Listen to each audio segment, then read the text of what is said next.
Matt, did you run too? Okay. How do I make? Number 7 minutes. That's right, November, there we go.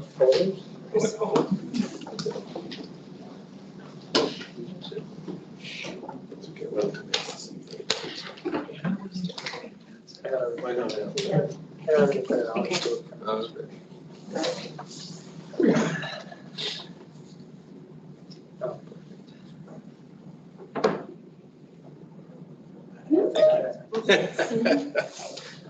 How are we doing, Greg? Should I kick this off? You do have a form. Okay. We call this November 4th, 2021 meeting of the AMATS Technical Advisory Committee to order. It is 2:32 p.m. Greg, will you do the roll call? Sure. Mr. Coy? Here. Mr. Lindemuth? Present. Mr. Van Hove? Present. Mr. Rowland? Here. Ms. Heil? Here. Mr. Stitchick? Present via Teams. Ms. Kilcoyne?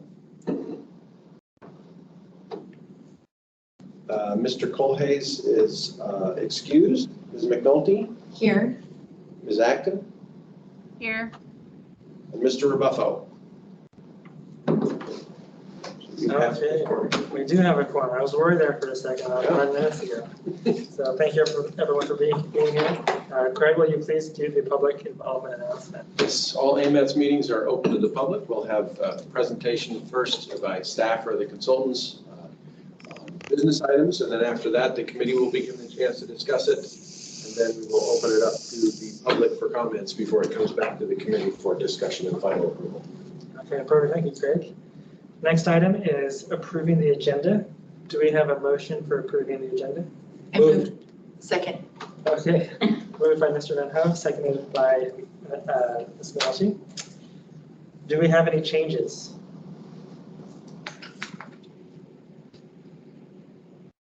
Okay, are there any objections to approving the agenda? Hearing none, agenda is approved. We also, moving on to the next item, we do have the minutes to look at. Do we have a motion for approving the October 14, 2021 minutes? I move to approve. Second. Okay. Moved by Ms. Nolte, approved, or seconded by Mr. Van Hove. Do we have any changes to the minutes? Are there any objections to approving the minutes? Okay, it looks like the October 14, 2021 minutes are approved.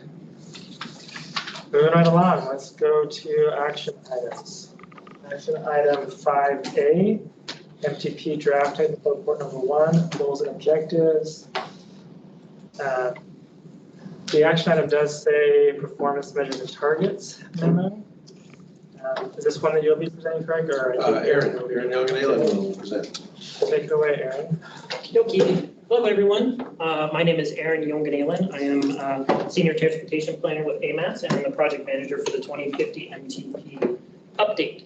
So I do want to just quickly address what Mr. Coy mentioned. Yes, there's an error on the agenda. It does say goals and objectives, performance measures, and targets. But we had a recent change to our schedule to allow a 30-day public comment period for the goals and objectives instead of the 15-day. And so that kind of pushed our performance measures and targets out. Don't worry, our schedule is still fine, because what we've done is we've combined the performance measures and targets with the criteria. Expect to see those in February for release for public comment. I'll get into a little more detail on what that entails when we get to next steps to give you guys an idea of what to look forward to. Okay. So first I want to do introductions. I actually haven't had a chance to do this yet, but first I want to do a quick introduction of who our project team members are. So on the project team is AMATS staff, so it's myself, Craig, Joni, John Cecil, and Christine Schutte. And then we also are joined by Bart Rudolph with the Public Transportation Department and James Starzik with DOT and PF. So thank you all for your contribution to the project team. I really appreciate it. Next, I'd like to introduce the consultants. As you know, R&M is our consultant for this project, but I haven't actually had a chance to introduce them yet. So Juan, are you online? I'm here. Can you see me? Yes. Awesome. Go ahead, Juan, who you are and who other members of the consultant team are. All right, great. Thanks, Aaron, and thanks for having us. And I think I've worked with almost everyone at AMATS in the city, but for everyone else who doesn't know me, I'm Juan Lee. I've been a planner in Anchorage for almost 20 years. Used to be with the city, with AMATS actually. And we are the lead consultant team supporting AMATS project team that Aaron mentioned earlier on this 2050 MTP for Anchorage and Chugiak-Eagle River. I have Ben Coleman with me. He's one of our technical transportation planners at R&M, and then I'll let Ben say a few words, and then I'll introduce the rest of our consultant team. Hey everyone, I'm Ben Coleman. So yeah, I've been doing transportation planning for a little bit, 2 years at the Matsu Borough, and then now going on 2 years with R&M. Awesome, thanks Ben. So the other partners we have who aren't online today, but I just want to give a shout out to RSG, who are leading the model development for the MTP. We also have McKinley Research Group. They are working on the socioeconomic projections and updates for the community profile for the MTP. We've got Burgess and Nypel. They are safety planning experts. We've also got Jacobs, our local Jacobs office, helping us with some planning, transportation planning, performance measures. Okay, thank you. Juan, can you go ahead and share your screen and show the project website really quick? Yes, awesome. Do I need control, Christine, or can I just share? Just share. Okay.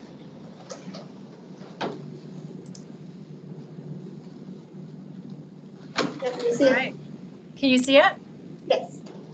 Awesome. Yep. So this is the AMATS 2050 MTP project website. We've been developing this for the last couple months with the AMATS project team. So this is going to be the clearinghouse where we want everyone to come and find out what the MTP update is, the 2050, what it entails, a little 101 on why it's being done, the federal regulations that are required, and the schedule, which is really key to this update. So we've updated it recently, and one of the reasons I'm showing is that there's still a little IT request that's in for anyone with a muni.org address or muni address. Is you can't access this right now, but it is open to the public, and the search engine optimization has been turned on, so you can just Google AMATS 2050 and this should pop up. So at the top here, we've got this amazing photo of Anchorage, but we also want to make sure that everyone knows that Chugiak-Eagle River is included in the MTP as it's part of the AMATS boundary. And so we have several documents that have been updated under documents and resources at the top. So just a little tour for you. Ways to participate. We have the public involvement plan on here, the schedule, which has been updated, and a detailed schedule down here so you can follow along.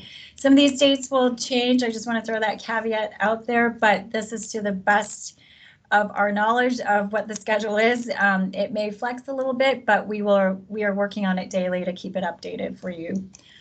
There's a couple documents also. The guiding principles is on here, the public involvement plan, as well as what you're reviewing today, the TAC's review version of the draft goals and objectives. And with that, I will turn it back to Aaron. Thank you. Okay, so really quickly, I do also want to point out, we have sent out notifications to everyone regarding the goals and objectives currently available for people to start reviewing them as they are on the TAC agenda, and they'll be on the policy committee agenda, and trying to get people to start reviewing them now and get ready for the public comment period we hope to have in December. So, okay, with that, we're going to go ahead and get started. I do have a presentation today, so just a heads up to the committee members if you want to, it'll be behind you. I will be efficient with your time, so if I'm going too fast, please let me know to slow down. Okay, so we've already done introductions, so everyone's seen that, thankfully. So overview of what we're going to do today. So quickly, we're going to review what went into the refinement of the goals and objectives for the 2050 MTP. Then we're going to actually go through the goals and objectives changes themselves. So we'll go line by line in the table that was attached to the tech memo. And then I'll talk about next steps. Oops. First thing is the table. So this big here, I'm holding up the table that's in tech memo for the goals and objectives. You'll find it at the back. The version that's with the tech memo printed off is a little small, so I recommend you grab the bigger version if you want to see it in person. So really quickly, the first column on the left is the 2040 goals and objectives, so we can use it as a comparison of where we started. The next one is public comments. Those are the comments that we received during the 2040 MTP update that we were unable to address with that update, and so we brought them forward to this one. So it's kind of our starting point of edits to the goals and objectives. Next are plan conformance. So we looked at various plans to see how the goals and objectives, if they conformed or if they conflicted with them. The plans that we looked at are the 2020 comp plan, the 2040 land use plan, the MOA climate action plan, the Chugach Eagle River comprehensive plan, the AMATS Spinar corridor plan that was recently adopted, the transit on the move plan, and then the AMATS non-motorized plan. So all of those help to inform our goals and objectives edits. Next, we also did a FAST Act, as we do have federal requirements that we need to meet or ensure that we're incorporating into our planning process. So we wanted to say, okay, how are we doing with conforming to the federal planning factors and national goals? And then the last column are the actual recommendations for the 2050 MTP goals and objectives. So this is the table that I'm going to be going through line by line. So I recommend pull it up and kind of hopefully can follow along as I talk about it. I'll be referencing this a lot because some of the goals for the 2050 MTP have the same numbering as the 2040, but some of them are different. So I'm going to have to go back and forth and reference it and try and keep everyone up to speed. Next, I did want to just do a quick reminder of what the vision statement is for the 2050 MTP. Anchorage and Chugach Eagle River are vibrant winter communities with an adaptable and efficient multimodal transportation network that is equitable, safe, accessible, and reliable, which supports a sustainable economy, enhances and protects the natural and built environment, and fosters healthy, connected neighborhoods. It's important to kind of keep this in mind as we're going forward with this project, what the vision statement is for the plan, because this feeds into everything that we're going to be working on, goals and objectives onward. Okay, before we get started, any questions or comments? Okay, so the first thing we're going to do is start with goal number 1. So my plan for these is to just read what the goal is, if it changed, how it changed, and then start going into each of the objectives. So goal 1 is preserve the existing system. As you can see, the goal has remained unchanged between the 2040 and the 2050 MTP. After reviewing public comments, which we did not get any on this particular goal, and reviewing the associated plans and the performance or the FAST Act conformance, we felt that the goal in its current state needed all of our needs. So moving on to objective 1A, it is only one objective, and it is tweaked a little from the 2040. So the 2040 is maintain and rehabilitate the existing transportation system to achieve and maintain a state of good repair for all modes. So the 2050 is the same thing, but we're adding year-round to it to focus on maintenance for all seasons. This comes because some of our recently adopted plans talks about that when we're doing things like preservation, that we're thinking about all seasons in our approach. So we just wanted to update our objective to reflect that. Any questions or comments? Okay. Goal 2. Goal 2 is improve safety. So we refined this goal to be a lot more direct than it was in the past. The 2040 goal was increase safety and security of the transportation network. We had a lot of questions about kind of what we meant by that. So we decided to add in a little more information that kind of gave people a better understanding of what our overarching goal is for improved safety. So the new goal is improve safety and security, provide safer and more secure places to live, walk, bike, ride the bus, and drive. So it's kind of calling out those different travel mode options that people utilize for our transportation system. Any questions on that? Okay. Goal 2 or objective 2A. So the 2040 goal or objective 2A is relatively similar to the one that we're recommending for the 2050. However, we've tweaked the language a little to add in motorcycles and commercial vehicles as they were missing from the original 2A. So the new 2050 goal or objective 2A reads, reduce the number and severity of vehicle, pedestrian, bicycle, motorcycle, and commercial vehicle crashes and fatalities. Any questions on that one? Yes, Todd. I see that you took out the serious injuries portion of that. That's covered under severity. Okay. Because it's when we think about it, it's not just helping to reduce serious injuries and fatalities. It's also the other accidents that happen throughout that aren't necessarily considered part of the serious injuries and fatalities. They have an importance that we need to think about in our process as well. Okay, next one, 2B. So the 2040 2B was decrease emergency response time. The new 2050 2B is reduce barriers to timely emergency response. So we made a modification in this one because we wanted to be a little more inclusive in what we meant by this. You know, when people are like, well, what do you mean by decrease emergency response time? That can include a variety of things, but it was kind of specific in its approach. So we wanted to make it a little more broad and add it to be reduce barriers to timely emergency response. So this can cover things like what was asked for in the public comment, secondary access routes or emergency access routes, as long as a host of other things that we can do. It's something we think about in our development of the transportation process. So we felt it was a little more inclusive as in the version we have for the 2050 MTP. Any questions on that one? Okay, next one. Okay, so this was 2C under the 2040 MTP, and it was reduce vulnerability and increase resiliency of the transportation infrastructure from natural hazards and disasters. We removed it from goal 2 because we felt it was better addressed by our new goals 5 and 6. So I can talk about those when we get under to goal 5 and 6. Any questions on that one?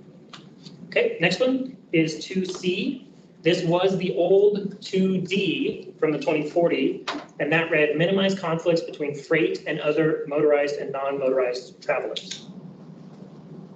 So our new one for the 2050 has been tweaked a little to cover all modes of travel and to be a little more specific in what we're trying to address and to be more measurable. So our new one is minimize conflicts between different modes of travel, so that all inclusive of all modes, reduce unsafe behaviors, and increase attentiveness and awareness. We're trying to be a little more direct in what we want to do, and we feel that this helps us with that. Any questions on that? Okay. I have a question before you move on. Yes. The FAST Act conformance mentions two different items. Safety is one and security is the other, but doesn't really give too much detail. Could you speak to the security and what it is referring to by that? I'll try my best, and if any member of the project team wants to speak up, please do so as well. When we originally looked at that as part of the 2040 MTP, we thought it meant really resiliency of the transportation. So, you know, how secure can the transportation system be against resiliency, or, you know, climate change or natural disasters?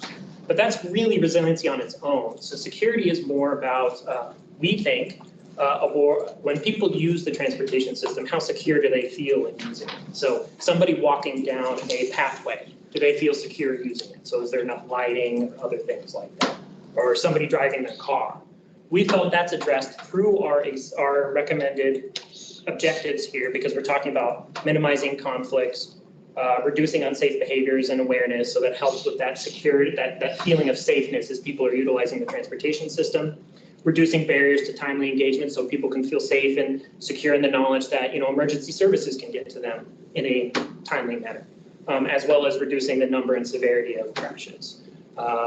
We tried to shift away from this idea of always having to call everything out directly and make sure that we have it addressed in every single objective, and realize that some things can be addressed in multiple ways. Okay.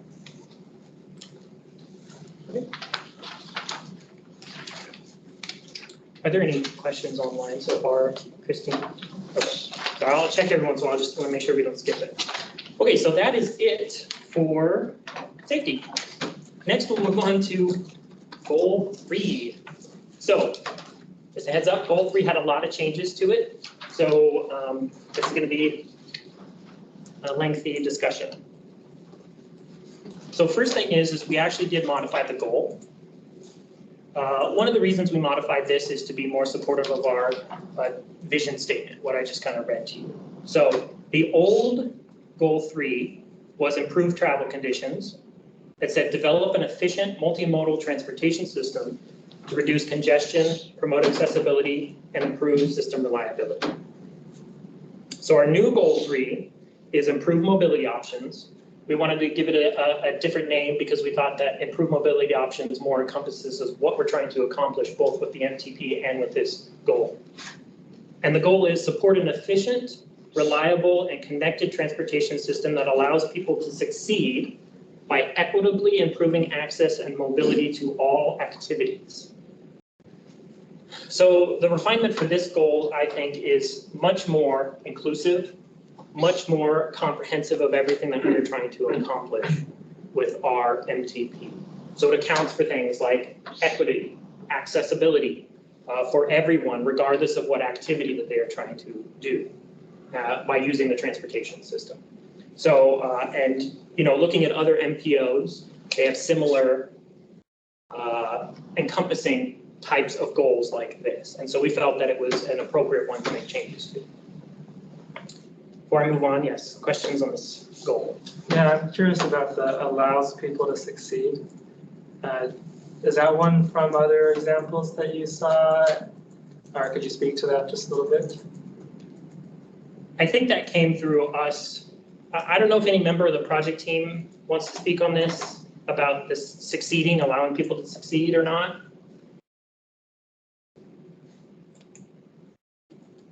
Okay. So this is Bart. I can talk to it a little bit. Thanks, Bart. Go ahead. Sorry, I was finding my mute button. It really comes from this idea of access to opportunity and tying in a little bit of economic prosperity, that if people have the options to get to where they need to go, they can succeed in however they feel they need to, whether it's in a job or education or anything that we would use the transportation network for. So it's kind of another way of saying access to opportunity. So it's trying to help us realize that transportation isn't just a means of its own, but it's actually helping the public and others to have a life benefit, basically. Yes. And it does tie in with one of our later goals with equity. So, and I can speak to that when we get to that goal, so. Okay, any other questions? Awesome. Okay, objective 3A. So objective 3A from the 2040 MTP was decrease travel time. So we actually had some comments from the public as well as, does this conform with our plans? And when you have something like decreased travel time, it brings up kind of inherent conflicts with other goals and objectives that we have within our system. Because when you talk about decreasing travel time, well, what do you mean? Are you talking about the car? Or are you talking about other modes of travel? And we felt that what it was trying to achieve is better covered under other objectives that we have later on that kind of defined what this meant a little more. So the terms decreased travel time, we're recommending removing as an objective and using the idea behind it and intersperse it with our other objectives. Any questions on that one?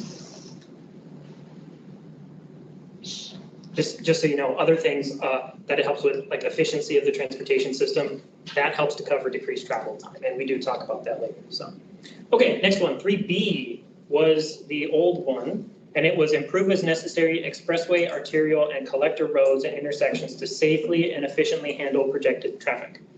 So we decided to go ahead and remove this one as well, because this is covered under the safety aspect of it and under the efficiency side of, it's covered under the safety goal 2 And it's also covered under other objectives as part of goal 3, dealing with efficiency of the transportation system. Any questions on that one? Okay. Next one, 3C of the 2040. This was establish an adequate number of access points from subdivisions to higher order streets, to adjacent higher order streets, apologize. So when we looked at this, this one was a hard one to kind of quantify how AMATS can directly impact this as written. It was a carryover from the 2040 and I think even from the 2035 before that. So we took a hard look at it and said, is this something that we really want to have as an objective, or is this better covered under things like integrating the transportation with land use? Making sure that transportation systems are designed with the context in mind about what the land use is in the area. So we felt that this was better covered under other objectives in goal 3. Any questions on that one? Yes, sir. Okay, now DOT. So it's 3C under 2040 was removed, or it's just hard? What do you want me to do? It was removed. Okay. Because it's hard for us to be able to affect as AMATS. Just didn't have an action word in front of us. Yeah, sorry. I'll change that for future presentations. I'll try to. Okay, so moving on, we have 3A. So of the 2050 MTP, which was 3D of the 2040 MTP. So this one is improve the existing transportation system efficiency through the implementation of effective and innovative transportation system management, TSM, transportation demand management, TDM, and intelligent transportation system, ITS strategies. We're recommending no change for this one, as it is consistent with local and federal goals, and we didn't receive any public comments saying you need to change it. Any questions on that one?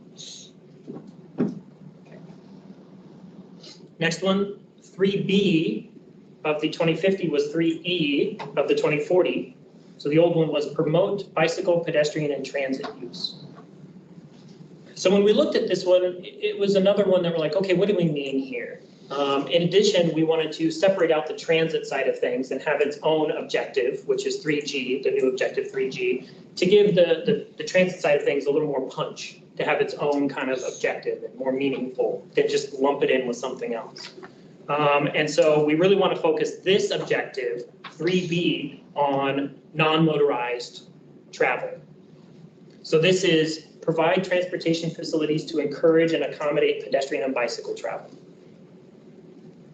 So we feel this gets to that point of, it is a little bit of a shift, as was pointed out to me, that it's less about, you know, things like education or encouragement, engagement opportunities, saying, okay, here, how can we get people out, and more focused on the engineering side of things. Because we felt that that was a more meaningful impact on our goals and objectives, to have it focused on that portion of the transportation. Any questions on that one?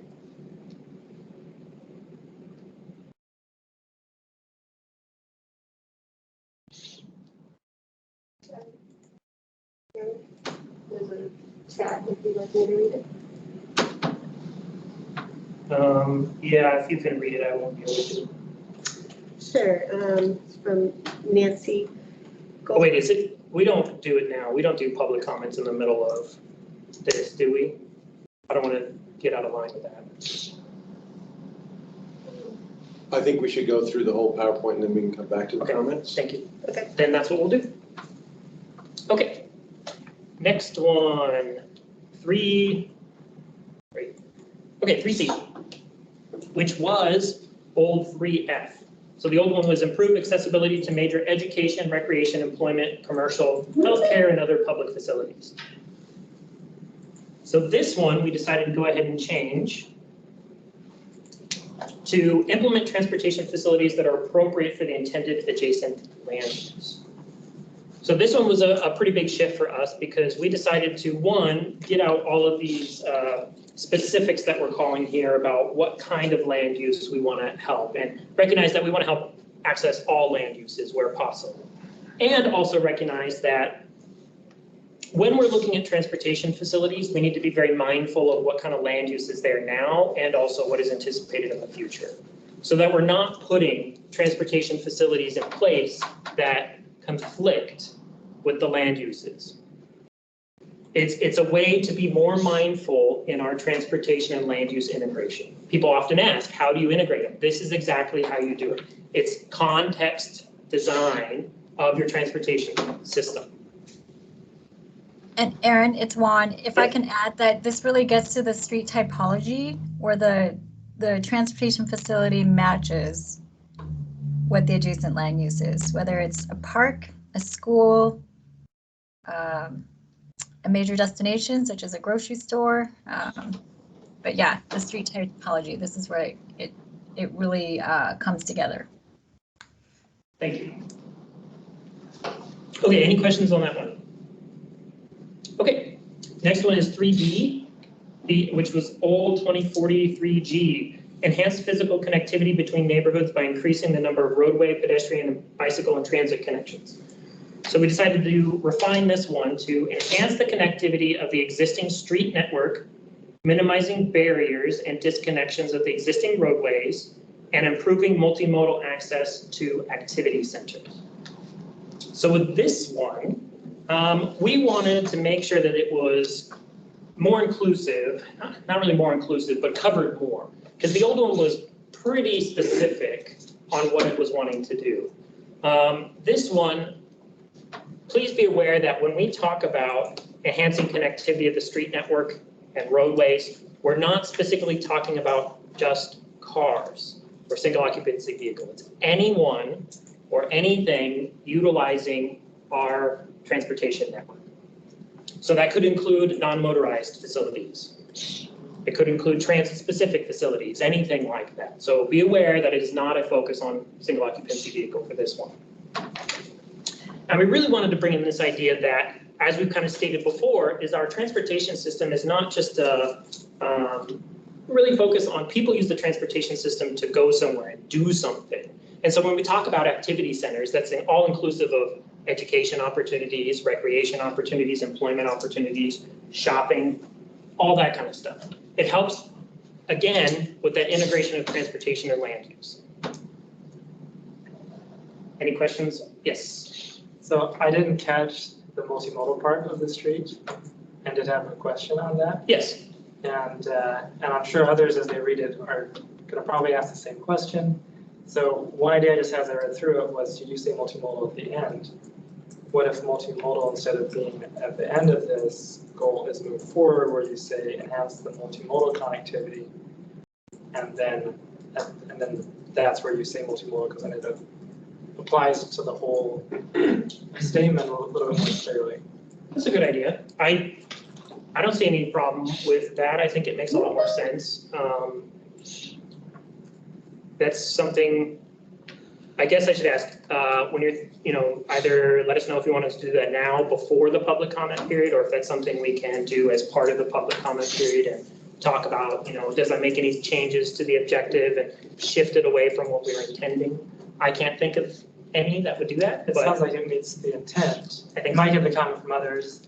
Okay. Whatever works for your system, for your process, I would be fine with. Okay. I apologize, just a second. Let me note this.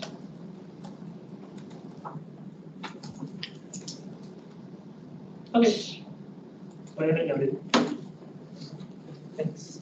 Okay, any other questions or comments on that one? Okay, next one is 3E, which used to be 3H. I'll have to move the slide forward. Okay, so the old one was reduce congestion, everyone's favorite. And the new one is manage congestion to support land use goals and facility efficiency while avoiding unwanted induced demand. So this one has a lot to it, but it's short and sweet. The reality is we actually have a process in place that's called the congestion management process. It's a federal requirement because we are a TMA, 200,000 or greater MPO.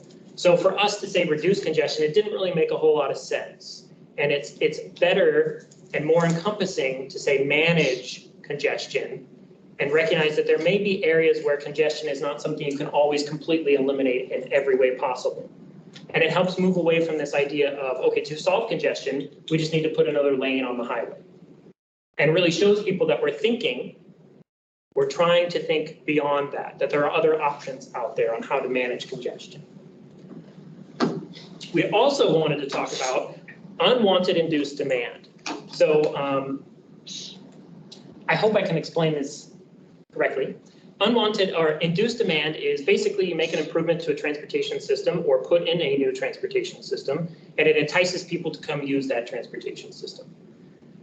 What that does is, in certain cases, it can do things like increasing congestion. You're like, okay, we have a new lane on a roadway, that's cool, more people are going to use it. Well, as more and more and more people use it, you slowly build up back to being a congested facility or making it a congested facility. So what we want to do is when we think about putting these transportation projects, we identify, is there an impact that's going to happen, such as unwanted induced demand? And yes, there are instances of induced demand that are wanted, such as putting in a new transportation facility that's for non-motorized users. You want to encourage people to use it and induce that demand on that particular facility. Okay, no one's screaming at me. So any questions on that one? And please note, induced demand is part of our model. It's part of what we look at already, but it's better to call it out and be upfront about it. So next one. Okay, 3F, which used to be 3I, and they are unchanged. And I do not have it on there, I don't think. I apologize for that. I think it's 3I. Oh, yeah, I screwed up. I think you had to say 3I. Yeah, I screwed up. It should say 3F on the screen up there, not 3I. So basically, we're not recommending a change. It is reduce the passenger vehicle miles, VMT, and passenger vehicle hours travel per capita. So we're going to keep it the same between the 2040 and the 2050. Any questions on that one? Okay. Next one, 3G. Okay, so which is 3J from the 2040. The 2040 was increased competitiveness of transit. So when talking about this one, we were thinking, okay, maybe we need to be a little more clear on what we want here. You know, we need to refine this so people can understand what this really entails.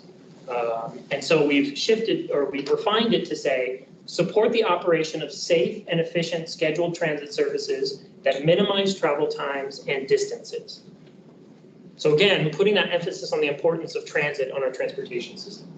You know, and building upon, when we looked at the 2040, we were really talking about how do we do the mode shift? You know, we did that model run about doing the mode shift of 5% off of single occupancy vehicle to any other mode besides single occupancy vehicle.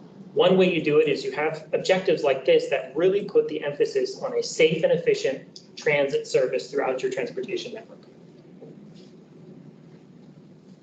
Any questions, comments? Okay. Next one is 3H, which used to be 3K in the 2040. 3K was improve year-round mobility. Again, a pretty generic statement or objective, so we wanted to refine that a little and talk about, well, what do we mean here? And say the new one is design and maintain multimodal facilities to accommodate winter mobility. When we as the project team talked about it, one of the things that we wanted to be more call out is this need to ensure that when we're designing transportation facilities, we account for the winter conditions that we have up here and how to maintain those facilities to keep them usable year round. And so that can be something we as AMATS can do, possibly through design efforts or working with other entities to help with things like winter maintenance, you know, more money for maintenance. But I want to be frank, we want to put this in there because we need to have an honest discussion about what this takes. Any questions? Yes. More of a comment. As our vision is Winter City, when I heard the Winter City part, my mind, what it thought of is our primary design situation the winter with then what do we do in the summer, right? Versus designing for the summer and what do we do in the winter. It was just a little mindset shift that I had a little bit on that and how we think about facilities that we're recommending or designs that we're doing. Just, it's kind of the way that I thought about it. And is that kind of, I guess, in line with some of what this is saying? Yeah, I think that's what we're trying to get, is help with this shift away that, we do have a large portion of the year where we have winter conditions. So when we're designing a facility, that's kind of the primary thing we need to be looking at. Yeah. Any questions or comments? Okay. Next two really are old 2041s that we are recommending removal of. So the first one is 3L, improve incident clearance time. When we talked about this as part of our project team, we realized this is really hard for AMATS to directly impact. To sit there and say, okay, how can we help clear out an incident after it's happened? It's really dependent upon the troopers and APD. And we can be supportive by helping provide funding or ways to help clear it. But it was really hard for us to say, here's exactly how we can impact it. So we feel that our other goals and objectives help with this one, and we didn't need to call it out directly. Yes? Was there anything from the study that Kenny did of incident response that was looked at or thought about? Oh, like the ICM? Yeah. No, because because those were all project-specific things, so those will be things we can look at a later time. And that is just kind of part of it. When we had the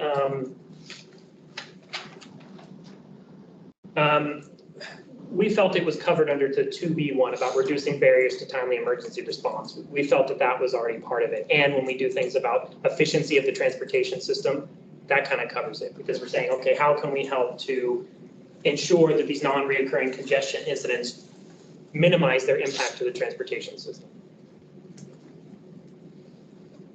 Okay, next one. 3M, which was improve system reliability for all modes.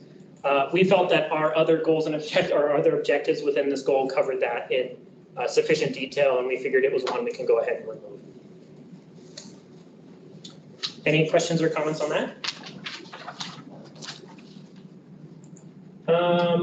Okay, we'll wait. So there is another comment on there, but we'll go ahead and wait until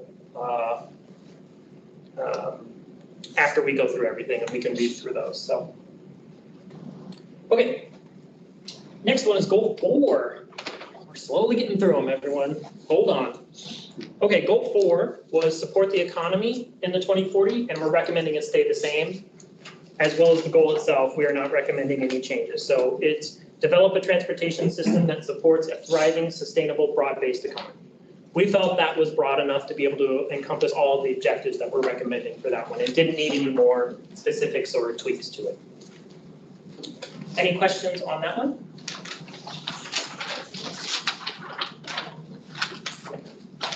Okay. 4A. So this one, we had just some minor changes to this one. We added land use into it to help address the public comment we received on it, and we did some grammatical tweaking. So the old 4A was optimize the transportation system to meet the needs of the Port of Alaska, Ted Stevens Anchorage International Airport, the Alaska Railroad, the military bases, employment centers, and industrial and commercial areas, as well as enhancing intermodal capabilities.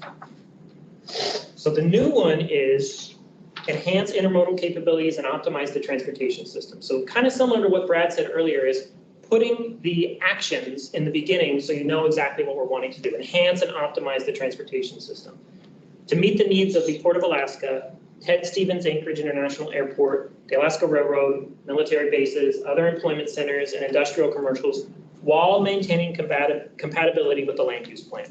So again, that tying in with the land use. Any questions, comments? Okay. Next one, 4B.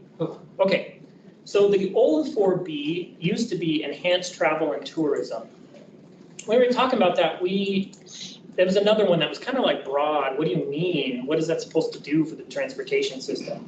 So we actually took 4B and combined it with 5H, which is enhance aesthetics through transportation improvements consistent with community character. And we wanted to say, okay, you know, how can we help with tourism and just overall travel of the transportation system? So 4B is attract community investment and tourism through improved transportation system accessibility, aesthetics, and wayfinding. So we felt that this encompassed both those objectives and did a little bit better job at being more clear about what we meant. How do you improve travel, or how do you, especially tourism? You know, when somebody comes in from out of state, they need to be able to find their way through. And we also want to recognize that the communities and the individual neighborhoods within our overall community have their own kind of characteristics. And we've heard over the years that they want to be able to exemplify those characters, to really call them out and use them as a way to attract people to their neighborhood or make their neighborhood more enticing. Any questions on that? And I know I'm sure we're going to hear about it, but please remember that the MTP does include more than just federal funding. It also includes non-federal funding as options for our transportation system. So I guess I should say a good example of 4B is the Spinard Corridor project, the northern portion from Benson to Hillside, that had a lot of these things that we're talking about here about aesthetics and wayfinding. Okay, next one, 4C. We had a small tweak to this one. The old one was promote a dynamic transportation system that supports the local and regional economy and job growth. We actually refined it to say promote an adaptable transportation system that supports the local, regional economy and job growth, in recognition that we're always trying to do new ideas with the transportation system. We also want to be able to do things like adapt to resiliency, climate change, that kind of stuff.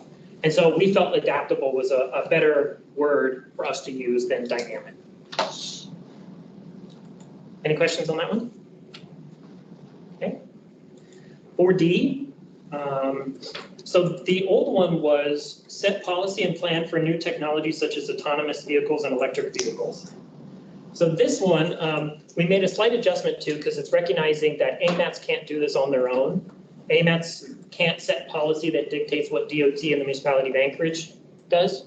We can, however, set our own policies that govern AMATS and how we handle our funding or our projects. And then we can also help be facilitators with other groups to work on them adopting some kind of similar policy or the same policy. So a good example, complete streets, context-sensitive solutions. So something similar is what we're anticipating this objective to help cover, that we can plan for, but we also need help with the policies and make it a regional policy thing, not just an individual by neighborhood or community council or anything like that. Any questions? Okay, so 5H, we already talked about that it was combined with 4B, so we'll move on. The next one is 5I, which was changed and refined to 4E. So old 5I is match street design to the use and character of the community neighborhood through complete streets, recognizing that characters may vary from primarily commercial to primarily residential, and from primarily urban to primarily rural. When we talked about it, there was too much going on with this one. We wanted to kind of simplify it a little bit more and just be more direct what we're talking about here. So our new one is match street design to local land use goals by applying the context-sensitive solutions and complete street policies. So those are things that we already have in place and just calling those out more directly. Any questions on that one? Okay. Goal 5. So goal 5 under the 2040 used to say promote healthy or promote environmental sustainability. And it was in developing the transportation network, protect, preserve, and enhance the community's natural and built environment and quality of life, including the equity of all users and social justice while considering our northern climate and supporting planned land use patterns. This also was a goal that had a lot to it. And we did hear a couple of comments during the 2040 that by including the equity and social justice in here, it kind of gets lost amongst the environmental side of things. So even during the 2040, and we're doing it now, we're recommending a splitting out of the goals. So we have a goal 5, and then we have a new goal 6 that will include the equity side of things, whereas goal 5 is still focusing on the environment. So I'll talk about goal 6 here in a minute, but the goal 5 one, we've adjusted to say promote a healthy environment. Protect, preserve, and enhance the natural environment to promote sustainability and public health. So we have heard over the years that health is an important factor that we need to be talking about and considering in our transportation process. We do, in regards to air quality, think about it, but I think when we put this in here, we wanted to be more direct in calling it out. That health is an important part of our transportation system that we can actually affect in a positive way. And then we have sustainability, so we're talking about climate change, greenhouse gas emissions, things like that. So linking up with the climate action plan. Any questions, comments? Yes, sir. Yeah, Wolfgang DOT. Since so much of the new infrastructure really more relies on the word resilience, is that anywhere included in this particular one or one of the other goals? Because I think you're talking about the same thing, you're just not using that word. We do actually call resiliency in an objective, in a couple of objectives I'll talk about. So, okay, so really quickly, 5A, the old 5A, we are removing, or we're recommending moving to goal 6 because it deals with traditionally underserved populations, equity. So we'll talk about that as part of goal 6. Okay, so the new 5A, which used to be 5B, the 5B is preserve and improve air quality to maintain the health and welfare of citizens. So when we talked about this one, we recognized we needed to do a little shift because when we're talking about health and welfare of citizens, it was harder to explain what we meant there. So we decided to pull that health piece out and put it into a separate one, and then to use this one as an air quality one, as well as greenhouse gas emissions. So the new objective, 5A, is improve air quality and reduce greenhouse gas emissions. So that links up with the climate change, or the climate action plan, as well as the intended infrastructure bill that's coming out, that I think they're voting on here tomorrow or today, because it does include whenever, sometime in the future they'll vote on it. Who knows when.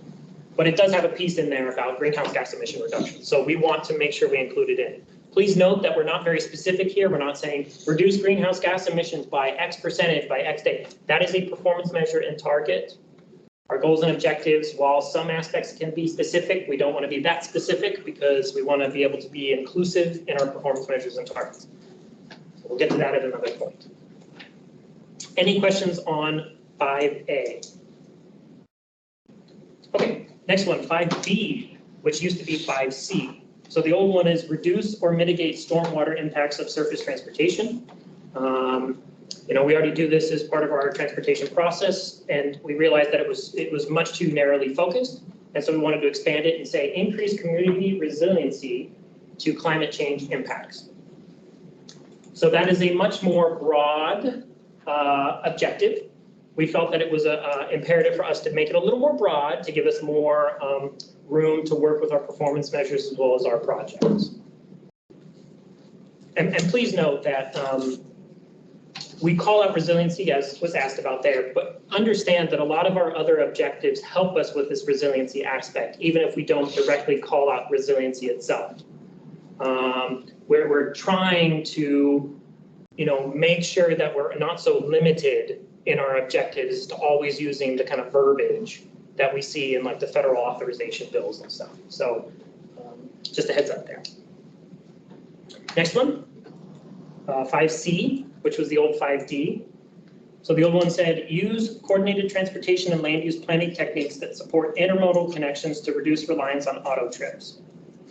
So overall, we were pretty happy with this one. We just tweaked it a little to say coordinate transportation and land use planning to support intermodal connections that reduce reliance on auto trips and encourage active transportation. So it's linking it in with that health piece. You know, active transportation improvements is a direct way that we can help with health. You know, keeping a healthy environment, getting people to be healthy and promote health. Any questions on that one? Okay. Next one is 5E. We actually have used this one as, okay, is removed and is addressed as part of 3K. So we've already talked about this one. Next one, 5F. So 5F, we moved to goal 6 and refined it a little, so we'll talk about it there. Next one is 5D, which used to be 5G. 5G was minimize and mitigate impacts on the natural environment, such as water resources, fish and wildlife habitat, watersheds, and wetlands and parklands. So we felt this one was too prescriptive by listing out every possible thing that we would be impacting. And so we decided to kind of make it a more broad, as well as connect it to that context side of things. So the new one is support context-sensitive design. So context-sensitive solutions, complete streets, that kind of stuff. Standards in order to ensure transportation system compatibility with the natural environment.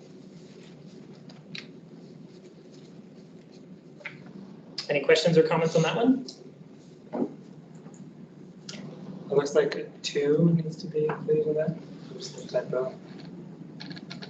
For which one? In order, ensure. In order to ensure, okay.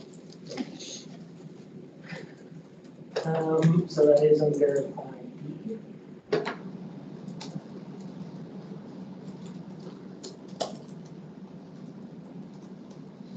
Okay.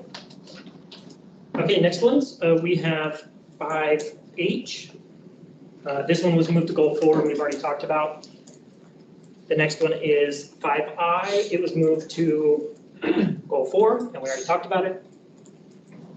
Next one's a new one, but it kind of links up with everything else. It's promote a healthy lifestyle, promote healthy lifestyles through increased active transportation. So again, it's that health piece and trying to link us up to active transportation. Any questions or comments? Okay.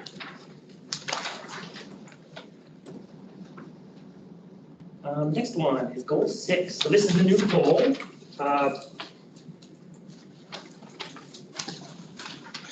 Prioritize equity is the new goal. So really quickly, I do want to make a correction here. Last meeting, when I was talking about the PIP and guiding principles and vision statement, I made the bonehead statement of saying that we don't understand equity in transportation. That's not what I meant to say. So I do want to apologize to the project team, the consultants, the sub-consultants, everyone who works on this project. I didn't mean to insinuate that we're dumb and we don't know what we're doing. So I apologize. What I should have said is I have a hard time eloquently talking about it out loud to people and making it to where people can understand what I mean. So with that in mind, as we move forward at talking about this prioritize equity, please bear with me. So equity is a really important thing. First, I want to get everyone on the same page because a lot of times people confuse equality with equity. And I'm going to use an awesome quote here I was given today, so it's a funny one. Equality is that everyone has shoes. Equity is that everyone's shoes fit. So what do we kind of mean in regards to the transportation system? It's making sure that when we're talking about things like improving access to employment, that there are traditionally underserved populations may need a little more effort on our part to make sure that they have equitable access to that employment opportunity, whether that's in additional investment or helping to reduce barriers. It's kind of an all-encompassing, and one size does not fit all in relation to our quote. So I think that our new goal is, one, very exciting and very important, because not only is it something that's talked about in federal literature and other places are doing it, but it is the right thing to do, is to make sure that we're thinking about this equity piece as we're moving forward in our MTP development, as well as our transportation planning process, because equity is not limited to just this one particular goal. I'm sure you've heard me mention a couple of times now about equity, access, equal access, equitable access, sorry, not equal access. It's kind of interwoven in everything that we do. And it's a way for us to start bringing that in the forefront and, you know, have it in our mind as we are approaching something. So how do we do that? Well, first, the goal is promote equitable transportation options, improvements, and maintenance activities for vulnerable populations. Okay, so that's a lot.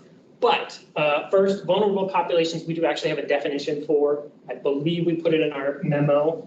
I want to make sure I get this right. But it is traditionally underserved populations, so minority populations, EJ populations. We do have the elderly included in there. We do have children included in there, and we do have persons with disabilities in there.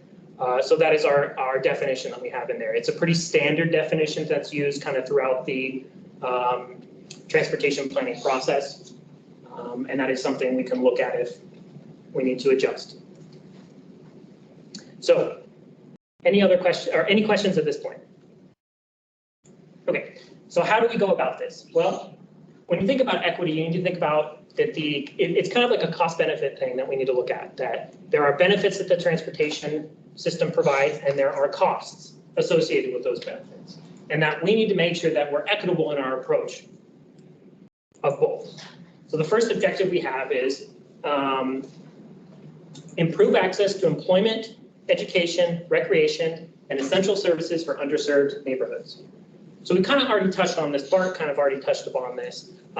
This is really equity of opportunities. So making sure that these traditionally underserved neighborhoods or populations have the same equitable opportunity for these essential services, employment and education. So it's just thinking about, okay, you know, we may need to do a little more to provide an equitable access of certain neighborhoods, so to like a park or to an employment center. You know, we may need to put more investment into those particular areas to get them up to the same level as other places. Hopefully I didn't just stick my foot in my mouth on that. So next one is, this used to be 2040 MTP 5F, and it is now 6B. So 5F, really quickly, was minimize adverse impacts on existing communities, such as neighborhood through traffic movements, speeding, noise, and light pollution. The new one is minimize and equitably distribute adverse impacts on existing neighborhoods resulting from transportation projects. So this is really getting us in the mind that when we look at impacts that come from transportation projects is how do they affect the neighborhoods in that area. And those impacts may negatively impact some neighborhoods, you know, traditionally underserved neighborhoods more than others. And that when we're focusing about distributing that impacts, that we look at, okay, maybe they're more impacted, so we may need to push it somewhere else that's less impacted. Please note that when we talk about impacts, we are not just talking about right-of-way impacts. We're talking about everything else that comes along with it. That includes cost to use the transportation system. So you put a new facility in, a new roadway in, what kind of cost is associated with that for people outside of the maintenance and the cost of the facility? It costs people to use a car to be able to access that facility. So thinking about that more, and how is that impacting these traditionally underserved populations? Because it may be more impactful to them than somebody who already has a car and who can afford that car. So, Aaron? Yes. The prior one does have some specifics. Yes. Which is helpful as you read through it to understand kind of what it's getting at.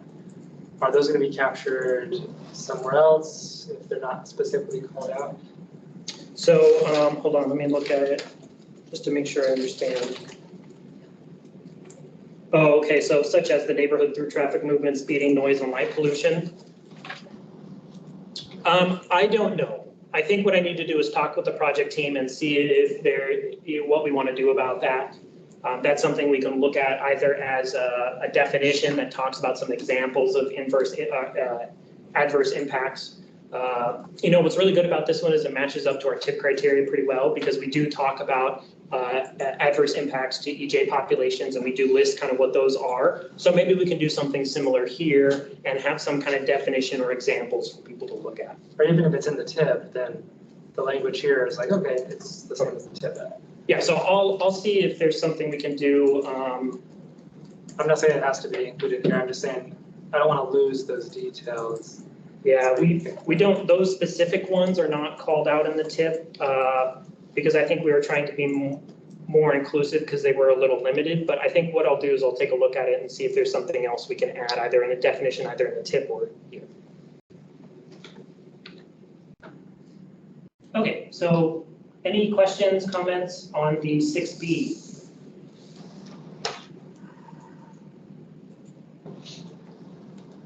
Okay, next one, 6C. So again, it's the new one, reduce barriers to public participation by traditionally underrepresented groups. So this is something we have as part of our public participation plan. This is something we do, we strive for as part of everything we do, but it's another way to just be mindful of when we're doing plans such as the MTP or other plans that, we don't put up barriers ourselves, and we can help take down barriers that may already exist for traditionally underserved populations to be able to provide them an equitable access and opportunity to participate in the public process. Any comments or questions? Sorry, I'm trying to hurry. Okay, last one we have is we are actually recommending removing the goal. So this used to be the MTP 2040 Goal 6 called Quality Decision Making. So our recommendation is to completely remove the goal and all objectives. So this is kind of already part of the federal process because a lot of it dealt with things like cost benefit, making sure that your capital expenditures are the best you can, be in line with your financial assumptions, all that kind of stuff. So we've already covered this. Additionally, a lot of them are already covered in everything that we have in the other objectives. So cost benefit is kind of a problem, is kind of our last thing. Cost benefit is a difficult thing to be able to equitably use. So our traditional cost benefit is, for example, cost AADT and length of the new facility. That predominantly favors one type of mode over others. And it's harder for us to be able to account for the non-monetized aspects of other projects. For example, non-motorized projects or active transportation projects bring a lot of benefits such as health. How do you capture that as part of a cost benefit analysis? At this point, we do not have the resources to be able to do that. It is something we are looking into. It's going to take time. We have looked at other examples. Oregon has a thing I've mentioned before called Mosaic. They spent, I think, a couple of years working with the community to come up with these kind of intrinsic qualities that exist in these other modes of travel and how best to capture them as part of your cost benefit analysis. So our recommendation for now is remove this goal and then still keep moving forward on developing a cost benefit analysis that can capture that equitable side of things. And then if we need to look at adding a goal with future MTPs, we can. But my plan for this is really incorporate this more as a policy level or action item for staff to move forward on. I didn't really want to go through every objective in there because they're all kind of relatively the same. But does anyone have any questions on that one?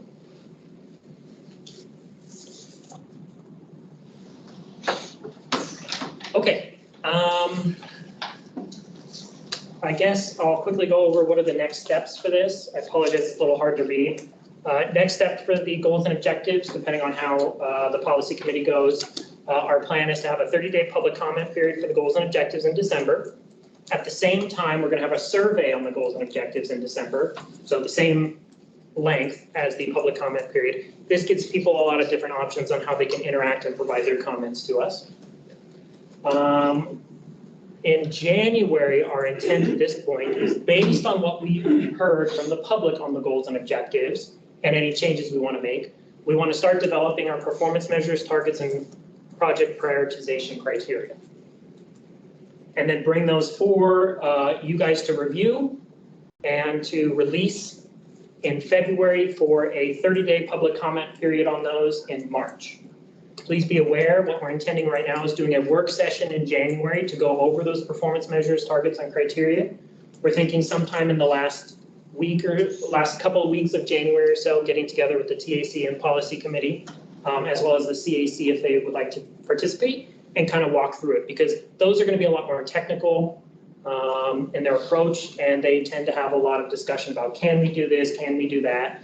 And we've had people ask us, when we do criteria, can you please provide scores on projects? So we want to be able to maybe take some of the 2040 MTP projects and score them, see how they compare. Just note that comparing scores between different MTPs with different criteria is often hard because they could potentially have changed in their criteria. So we'll do the best we can. Okay, that's all I had. Matt Sidgwick has his hand up. Go ahead, Matt. Yeah, Aaron, sorry for catching this in retrospect, but I believe you said part of your overarching goal for safety was to increase attentiveness, and I'm not really sure how we as AMATS would go about doing that or even measuring it. And then I have a follow-up on 3D, which was to improve multimodal access. And it seems to me like that often directly conflicts with improving safety in conflicts with other transportation modes. And I'm wondering if we shouldn't say something to the effect of improve safety and security for all modes of access, or I'm sorry, all modes of transit. So back to safety, is it feasible for us to? I guess I'm confused. Do you mean 2C? Oh, well, I thought you had it as your overarching statement for safety is to increase attentiveness. No, that is a specific portion of objective 2C. Okay, pardon me. I guess my comment there is that sounds like a great goal for APD. I'm not sure how we as AMATS affect that. Because we can do things like funding programs about awareness, distracted driving, stuff like that. That you know, and also attentiveness of people as they're walking or biking, as well as making sure that having things like reflective gear on. Those are options that we can do. It's not just project related, it's also program type of stuff. That makes sense. Thank you. Mm-hmm. And about, do you see any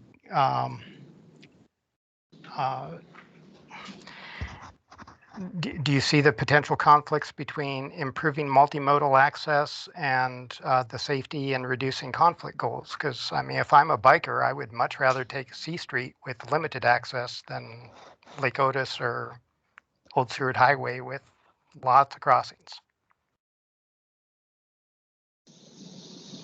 I mean, I guess I don't understand. I'm sorry.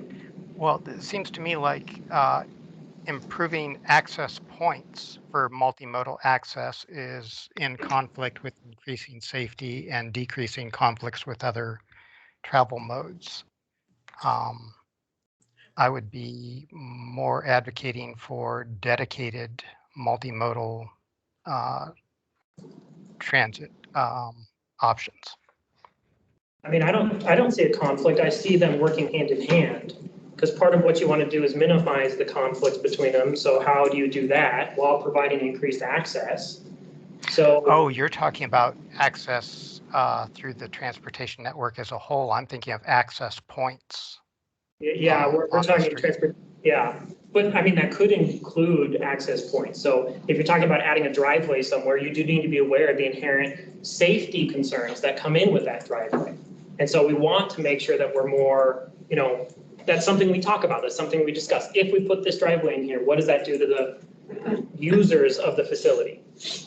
I see. I misinterpreted the term access. I was thinking of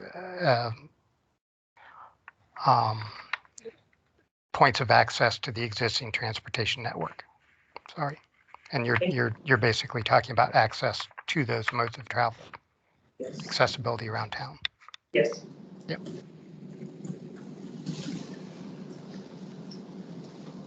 Okay, any other questions from people?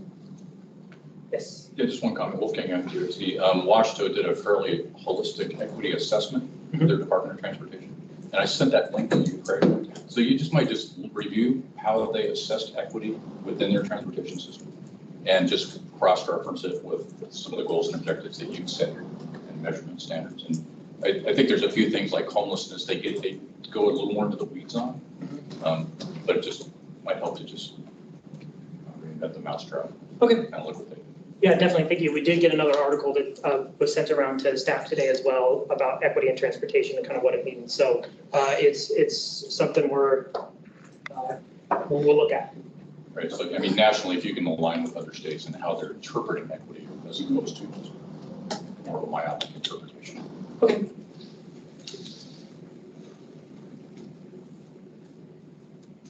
Not that you're myopic. I won't comment on that. Okay. I guess that was it from my side of things. Okay, yeah, any questions or comments from the committee? Whether in the room or online? And then also the public, I think we have a few comments that came through, right, Christine, from the public maybe? Yeah, Nancy, your hand up, why don't you go ahead? Yeah, there's been a little bit of back and forth on my comments, but thank you for the chance to speak directly. I guess I would just mostly emphasize, pick up on what one of your participants said with regard to the impacts under Goal 5. The person commenting talked about through traffic, speeding, noise, light pollution, etc. And in my comments, I talked about natural resource categories like water resources, habitat. And then in addition, there's Goal 7, which specifically, Goal 5C from the previous iteration called out stormwater. I understand that objectives and targets, objectives don't have to be numerical, that can be done in performance measures and targets, but objectives should be thorough in their categorization. And so I would urge the technical committee to retain some of the categories of environmental concerns, specifically 5C, which is stormwater, 5F, which talks about through traffic, speeding, noise, light pollution, and 5G, which talks about aspects of the natural environment, such as watersheds and parklands. That categorization gives the public knowledge that those will be called out, or standards will be looked at when performance measures and targets are developed. Thank you. Perfect, thank you. Any other comments online? And so by making those comments, will that get included as part of the record or looked at, or how does that work? Only if the committee includes it as part of its recommendation. And so when it does go to public review, at that point, then there will be opportunity for those also to be addressed. Yeah, they can bring their comments forward here. If the committee decides to act on them and say, please address these before you release them, and the policy committee approves that, that's what we would do. And or they can also comment during the public comment period, and we can address those then, put a comment response summary and address it then. How about some of the comments that we've made today? How do those get counted? I would also ask if you are wanting changes made, please include that as part of your motion so we can have it on the record, and it's easier for us to backtrace, well, how did this come out and why did it come out? Because if we go to the policy committee and they're like, why are you recommending this change? And I'm like, well, the TAC kind of talked about it. Somebody would be like, did they vote on it? So I would appreciate if you could include it in the motion if you would like it changed. Okay. Good. Michelle? Sorry, can we go back? And just on the target thing, I guess I appreciate where the public is coming from about targets. I guess I would just, a lot of times measuring targets takes a lot of staff resources. And so one thing is we, first of all, need to establish baselines, need to establish the program for which those measures are actually documented and measured. So I would also just caution saying, like, right out of the gate, we're gonna have these metrics that we need to be able to measure. I think we need to first take a step in saying we want to start measuring these things, because for some departments, they may not have the resources and it may take a budget change, which could take, you know, you don't just get to do that because something came up. So these things need to be thoughtfully integrated and thought about. So I just caution us when we start taking targets that we think about the impacts of that. Thank you. I agree. Other comments from committee or public? One question that I have is, in our motion, can we request that the comments that have been made be the start of a comment response table or something to that effect that can be looked at and integrated in? Not necessarily that it's adopted or incorporated at this point, but that it is on the record and will get looked at. Craig, I don't know how you want to handle it. So However just you want like, to do it. If you want to yeah. make sure that all the comments that were discussed today and the ones that are in the chat, just make the motion, I guess. Know that we only have 2 weeks before the policy committee. I mean, if you want them to be included in what's being posted, so.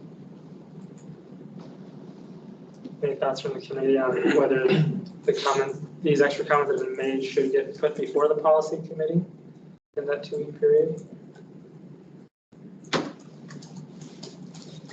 I guess the question, won't they also be able to make these comments at a later time? Yeah, they'll be able to make them during the public comment period. Just so you guys know, our plan is have the public comment period, take whatever we get from the public, update the goals and objectives where we can, and then move forward. So our plan is not to bring them back to the committees again. And you'll see them again. Don't worry, you'll see them again when we do the performance measures and target. And if there are any substantial changes, we of course give everyone a heads up as to what's going on with that. I don't know what's going to happen. I'm not going to pre-understand. You know, we could get big comments during the comment period and make huge changes, and then we adjust our schedule as is. But yes, there's other opportunities. They can do it during the survey, or they can do it during submitting email comments during the 30-day public comment period. I think just from my perspective, I feel more comfortable doing that because we're hearing the comments we haven't as a committee been able to speak to those and really have formulated a response. It feels more appropriate. I think right now you're just trying to get us to recommend for approval the goals that you put before us. It seems more appropriate given the time frame between the policy committee, this meeting and the policy committee. And I know that we'll be able to have ample time to actually hear those comments and respond to them in a very thoughtful manner versus just here, take these for consideration, because we actually have to wrap our heads around them. And I think not just in raw form give those comments to the policy committee, but what do we think about those comments? I don't think we have the time to do that. Yeah, and that's kind of been my thought too, is as we talked about the public involvement plan, one of the things that we had said with the short public comment period was if they can come talk to us at the TAC and they'll see it now. And so I guess asking duplicative effort is not as ideal as just saying any comments that have been made today, let's have those ready. They don't necessarily need to get changed before the policy committee. They don't necessarily need to be reviewed by the policy committee, but can we incorporate that in so that they're part of the public review? Or so when you do get all the public comments from the public review period things said today, can they get incorporated and added to that? I mean, I don't see why not. I think that would be my preferred option, is incorporate them as part of the public comment period. So we at least have them there so people can see, so we can see them and they're captured. I mean, if you want to make the changes recommended now, I mean, either way works for me. So I'm trying to be helpful and open and honest. Whatever you guys want to do, we can work with it. So it wouldn't be against rules of order to request that all the comments provided today be included as the public part of the start of the public comment period. That would be something we could do. Whatever you want to do. I think we asked for clarification in many instances, but if you have a specific request, it probably make sense to formulate it formally as a comment or for response. Yeah, I guess in that case, we probably want to list all of them that were made, which could be a little bit more challenging. Maybe what I'll do is just when we have the notes, we could go through and see all the comments that were made from the minutes. And when the public comment period opens, we can just kind of, at that point, take them and enter them into the public comment period. And we're not trying to do that right now. So. I feel more comfortable with that. I was going to say, you could make a motion to say that comments received in this chat right here are included as part of the public comments. You could also say, we agree with that one, we don't agree with this one, but it's probably just easier to just say every comment that's there, that's part of the public comment period, or part of the public comments. So. Okay, that's pretty simple. There's just one more chat that came in, so I will read it for the record. And from Nancy, I encourage the TAC to suggest any substantial changes now. AMATS intends to start right on the performance standards and criteria in January 2022, right after the public comment period closes. It seems as if TAC should take a second look, but that it isn't in the schedule. Okay. Sounds good. So, any other comments or questions?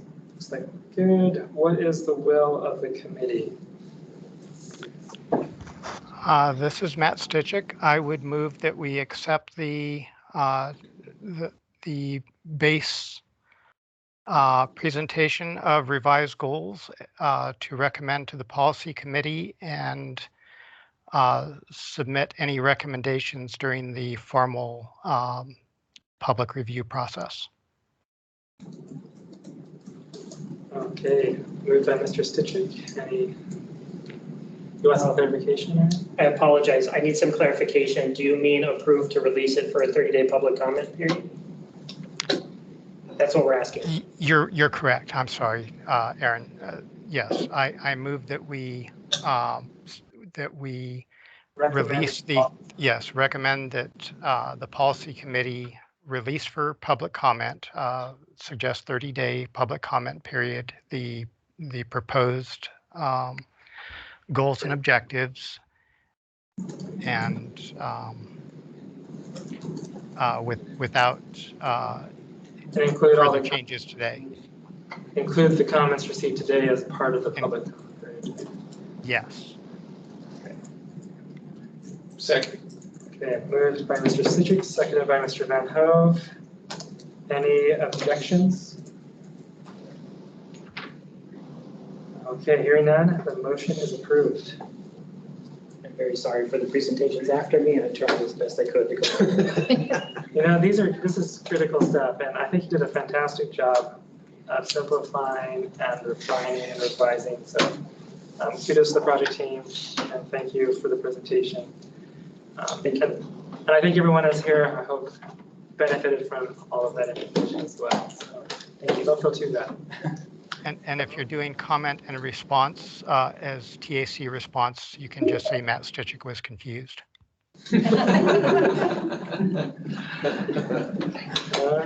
are there any other action items? Greg? No, sir. Okay, so moving on to the project and plan updates. Are there any of those? I think we're all covering them all under general info. They can be either place, so sort of. Okay, we'll move on to the general information then. Item A, Northern Lights Boulevard, Minnesota Drive to Stewart Highway projects. And would I'll That turn it guy, over. Mr. Baskey. Looks like Sean Baskey is going to be presenting. This Go time ahead. dance. Yeah, so Sean Baskey, project manager for the Department of Transportation. Imagine an elaborate presentation that lasts 15 to 20 minutes, and I'll shorten it down to like 4 or 5 real quick. So with me, I've also got Travis Holmes, who's the project engineer with the Department of Transportation, basically running things for me, and then Dave Gamez, who's the project manager for Lounsbury, who's designing the project. So quickly, we'll just run through some things. This is Northern Lights, Minnesota to Seward Highway, and it's all about sidewalks and pathways and trying to improve things for active transportation. Just a quick thing on schedule. We started in spring 2021.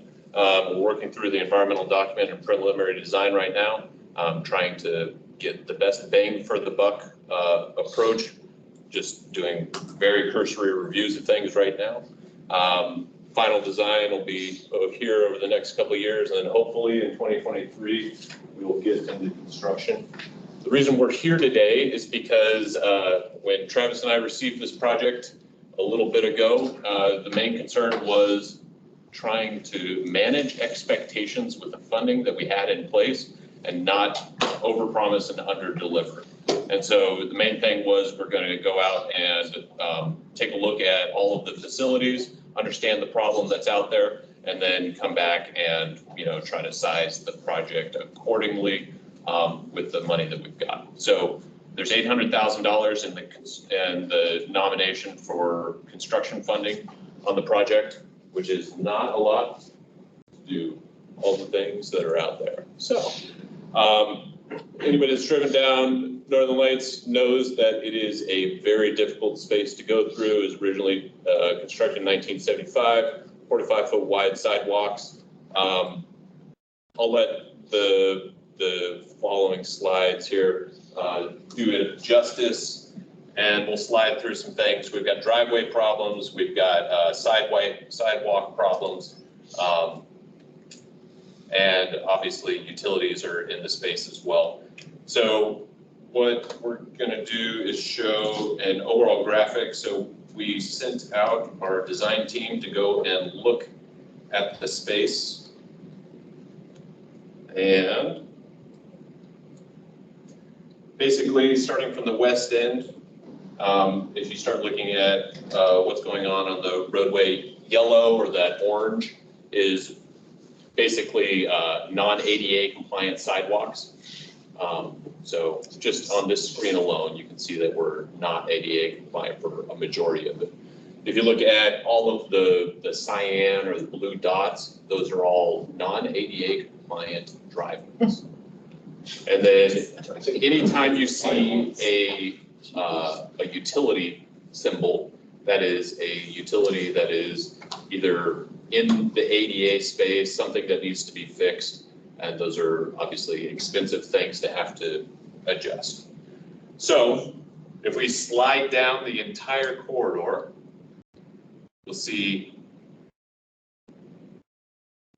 that we've got lots of problems along the entire corridor. Where are the green dots? So the green dots are potential opportunities for addressing access control. That's what it says. Some of these are driveways that aren't leading to actual parking lots or other things. Some of them have, at least in one instance, where a property has 7 accesses onto adjacent roadways on one side or another, and may not need 7 accesses to do so. But as soon as we engage in something like that, that will eat time and money and bog us down. We're more than happy to engage in that, but it obviously has impacts. We slide through here. we can continue to see the same problems prevalent throughout the corridor, some areas better than others. Utility, electric line poles, creating conflicts throughout the space. Luminaires lighting the roadway in the space. And eventually we get to the end of the project. So, as you can imagine, fixing all of that would be really expensive. You can imagine the improvements that we would have to make to do things there, reconstruct portions of the sidewalks and pathways. Reconstruct driveways requires us to go back onto private property, flatten things out back into the space, potentially modifying their parking and a bunch of other things. Very involved for certainly some improvements to the overall non-motorized space along Northern Lights. Okay, here's the dollar cost. And we just started summarizing things because, you know, it becomes apparent very quickly that things are too expensive for the $800,000 in construction that are allocated to the project currently. We can address portions of the project. We can not address the entire problem. And these are very preliminary planning level estimates, making huge assumptions. So those planning level estimates could be 50% off, they could be 100% off. These are rough order of magnitude costs. So I cannot, I'll tell you right now, I cannot deliver a project, $1.7 million, that will address both the north and south side of that project, just doing sidewalk repairs. It's going to be more or less in certain spaces, but the rough order of magnitude is that we're spending 2 to 3 times the budget that is shown in the TIP to even just address sidewalks. So that's why we're here today, is to talk about the reality of the project and what we can, and maybe we're seeking some comments from the committee on what it is that they would like to see. Open for discussion. Could you go back to one slide? Absolutely. More than happy. The project team is more than willing to make decisions on our own on valuing things, but certainly getting input is important. Sorry if you said it, but when you say just repair the south side sidewalks or repair the north side, is it like as is and not making them compliant? What does that mean? So it would be, let's just say the cross slopes are more than 2%. So it would be bringing them into compliance from, you know, a cross slope perspective, Gotcha. Right? Not widening them. We're not talking about widening, you know, these 5-foot sidewalks to 6-foot sidewalks or 8-foot, none of that, right? I mean, we're not talking about a separated facility or anything. It's placing it in place and trying to fix cracks and things that make them non-ADA compliant. So you still have a lot of colors on that map that you showed us with the different non-compliant. Right, so the orange would be removed from being orange. Okay, cool. Bart, you have your hand up, go ahead. Yeah, thank you. I was just wondering if you're going to be touching the bus stops on the north side. They would have to be ADA compliant, meaning 5x8 right-of-way would be probably a big concern. Does that $1 million include the additional right-of-way that you would need to make those 5x8 bus stops? Nope. Certainly, that's another aspect of the project that we can include. It carries its own dollar amount for sure.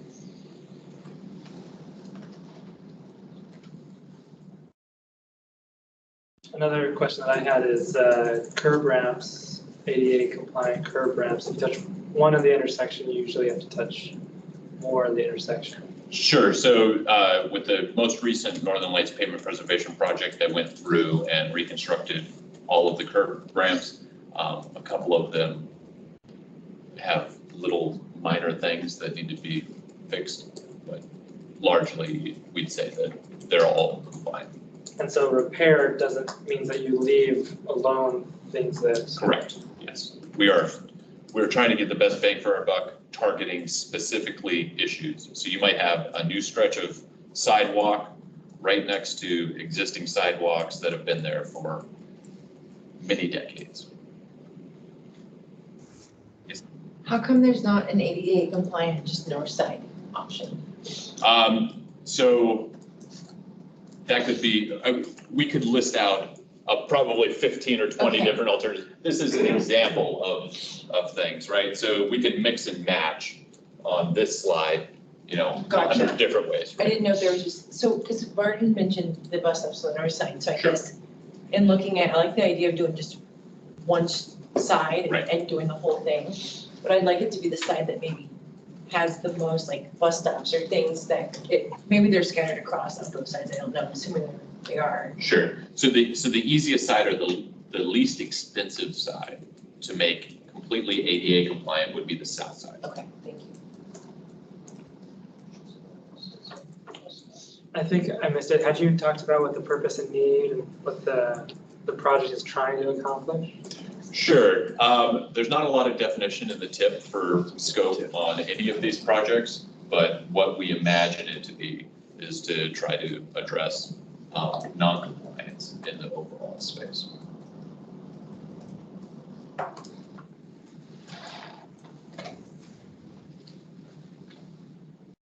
I'm sure that when somebody came up with a nomination, they could have had a vision of having separated facilities, you know, all kinds of great things. I think there's other tip projects that are in there to try to do other things to no limits, which this project is not. Do we have any other online comments? There's a hand. Bart, do you have something else to say? No.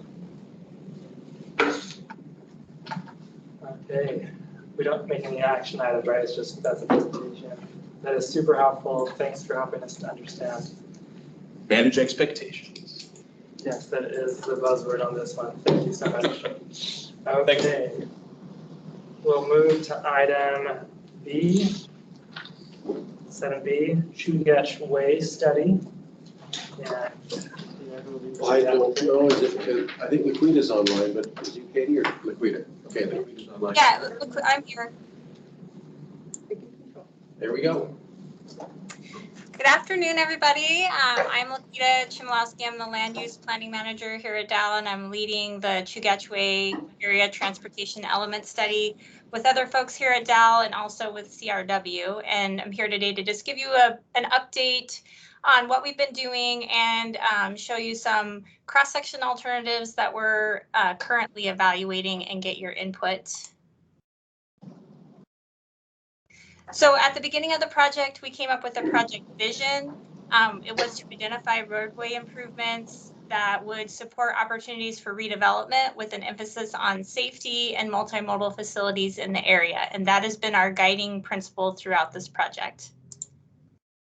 And so just a little reminder of the study area for this project. It's from Minnesota and Spenard to the west, Arctic to the east, 40th to the south, and 36th Avenue to the north. So I think the last time we came and chatted with all of you, we were in the midst of doing the existing conditions summary report, which was really gathering all the information that was available as far as traffic data, studies that had been done, and putting that in one report to kind of gather everything in one place. And then we've also been engaging the stakeholders, and we have kind of two separate stakeholder groups. One of them is the institutional stakeholders, which is agencies, larger property owners in the area, as well as utilities. And then we have the residential stakeholders, which are, of course, everyone else who lives in the area, and we've been engaging them through the Spenard Community Council. And we sent out a survey last month to get input on some of the goals and options that are feature options that we've been talking about. And really what we heard from that survey is that people want to see connectivity, greater connectivity, whether it's vehicles or pedestrians and multimodal in general. And so with all that information that we've gathered, we started to put together different cross sections that might be feasible along Chugach Way. And so I'm going to quickly run through these. And so the first one is what we're calling Bicyclist Paradise. And so this is a cross section that provides 10-foot travel lanes for vehicles, bike lanes on either side, and then separated or sidewalks on either side for pedestrians. So the advantages of this one is, of course, you've got your bicycle lanes.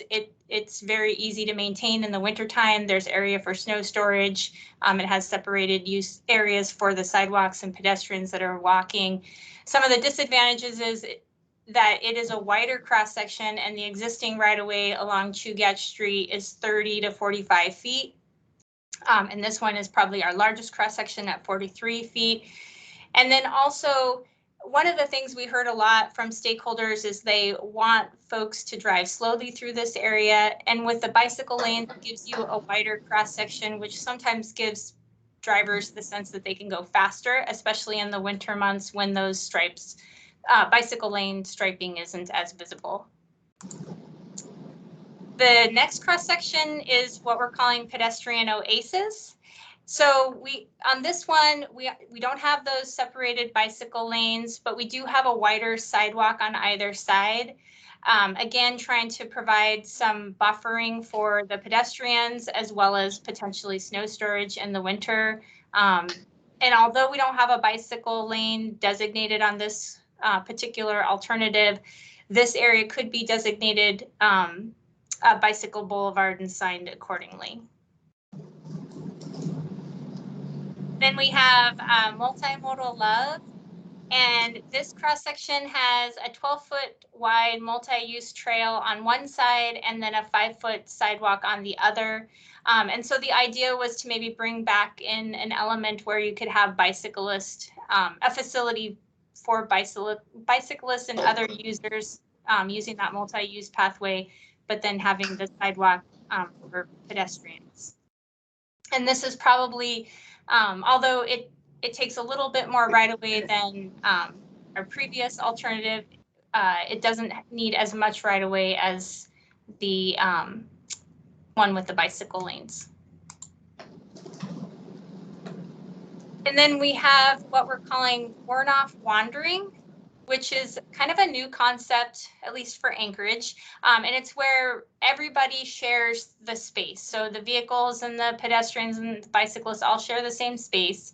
And based on our code, this cross section could only be used for about a 500-foot section. So right now we're showing this to be between Cope Street and Indiana Street. And the idea behind this is that it provides the opportunity for some placemaking and a sense of community. The street could be activated in different ways. And then also with the Worn-Off Wandering, there are ways to build in amenities like we've shown here, where you have placements of benches and planters to create chicane. So it helps to provide some traffic calming to keep people moving slowly through this area. And then, of course, beyond these streets, we would transition to probably one of the other alternatives that we're evaluating. And then lastly, we're looking at what we're calling moving motors, which is just looking at changing the classification of the roadway from a local street to a neighborhood collector. And some of the reasons that we considered this is because we have some development within the area that's ongoing or coming, which because Cook Inlet Housing is currently developing their parcels at the corner of Spinard and Chugach Way. And then JJ Brooks owns a large chunk of property at the other end of Chugach Way, which he had rezoned this year and is prepping for, over 300 housing units. I think the drawback for this alternative is that based on what from the stakeholders, changing the classification to a collector and having a collector cross section doesn't really meet the goals that they have in mind for that area. And then other things that we're looking at that can be used in any of the alternatives is traffic calming, providing connectivity throughout the project area, where we can provide amenities and placemaking opportunities such as gateways, and then just other opportunities such as are there places where it makes sense to provide some snow storage or on-street parking. And so we finished up these, alternatives, and now we're going to start screening them. And we kind of have put them into these 3 categories. So there's priority, so that to be able to move on in the screening process, they need to meet both the priority screening criteria, and then feasibility is the next category. So emergency access, what are the right-of-way impacts, utility infrastructure, and then the last category is just additional considerations. So how easily can these be, how easily can the alternatives incorporate connectivity throughout the project area and beyond? And then of course, vehicular access. There's quite a few driveways and developments already along the corridor. And then of course, some of the other things we talked about, parking capacity and other amenities. So we are continuing to move through our process and coordinate with stakeholders to finalize the alternatives and then come up with the preferred alternative. And our goal is to be finished with this project at the end of December. And at the end of the project, we will have either a preferred alternative or identify alternatives that can be then moved forward to design and construction when funding becomes available. And with that, I'm happy to answer any questions. Any questions from committee? Anyone online? Okay. Sounds good. Thank you so much, Lakita. Thank you. Okay, moving on to item 7C, Title 21 Parking Amendment, Public Release Draft. Last but not least, I believe Tom Davis and or Elizabeth Appleby from the current planning group should be online. Hopefully a quick. Given that we've got 7 minutes. Do we need to do any they have 7 minutes, so they said quick 5 minutes. They're on. Let's go ahead and take the screen over. Tom? This is Tom Davis. All right, ready to go, Tom. Okay, great, thank you. We are just returning to the TAC to report on that we have released a community discussion draft of an item that we reported to the TAC on in March and then again in June. And we are here to just briefly go over the changes of that, and I'll just quickly share the project webpage. This is a draft change to the city's off-street parking requirements and driveway requirements. It interacts with multiple goals and objectives in the 2040 MTP, now soon to be 2050 MTP, as well as the 2010 bike plan to be changed to the non-motorized transportation plan.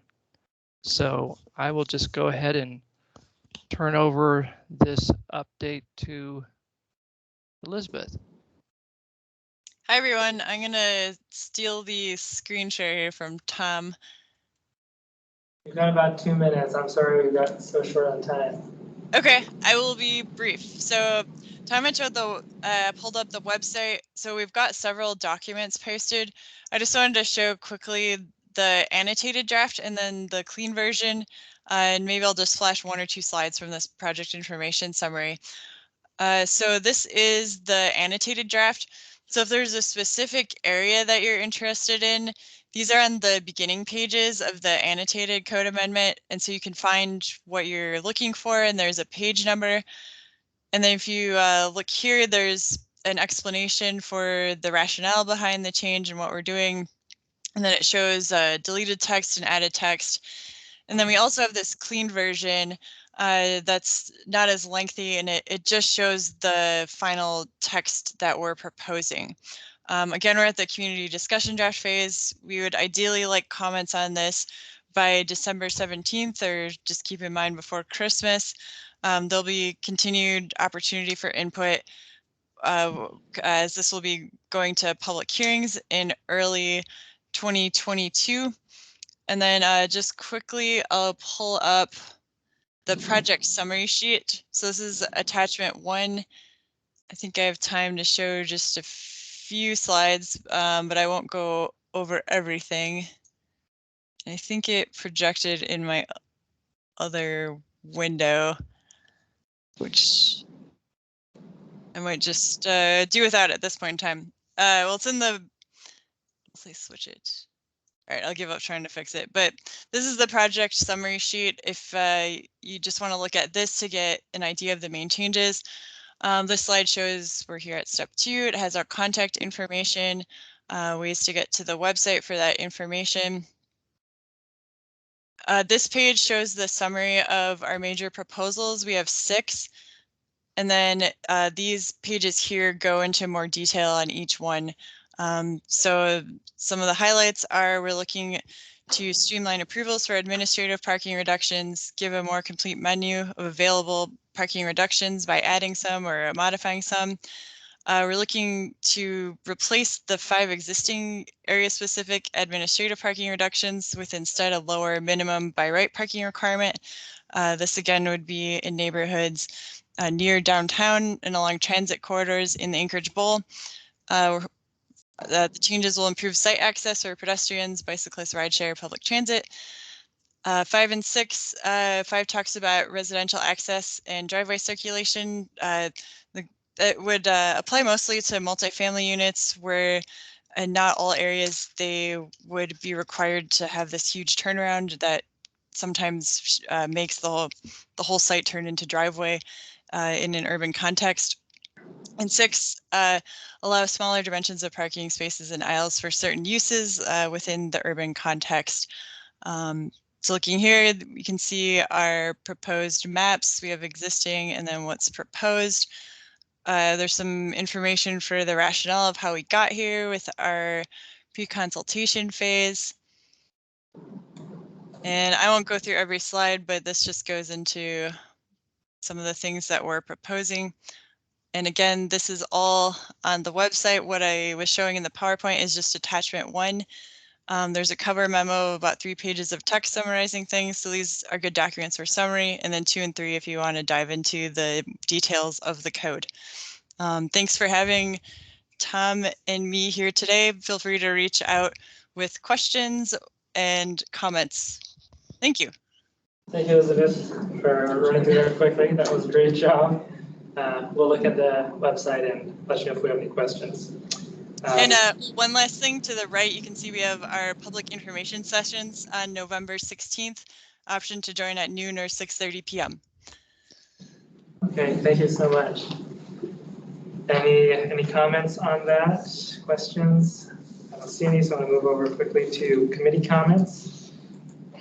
Just a minute. Anything to bring forward from the committee? One thing I'll say is we do have new driveway standards. So that got published just the other day. If you have questions, let me know. NOA driveway standards. Any public comments? Okay, with that, we're going to adjourn at 4:29, just in time. Thank you, everyone.